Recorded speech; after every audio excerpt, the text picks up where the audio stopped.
والله يقدر الليل والنهار علم أن لن تحصوه فتاب عليكم فاقرؤوا ما تيسر من القرآن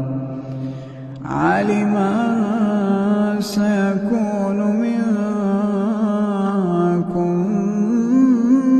مرضى آخرون يضربون في الأرض يبتغون من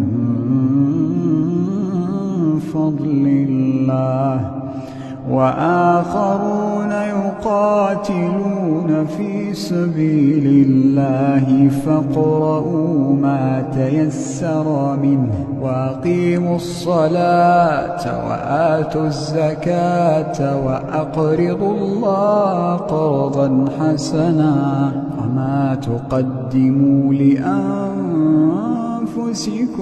من خير تجدوا عند الله هو خيرا وأعظم أجرا واستغفروا الله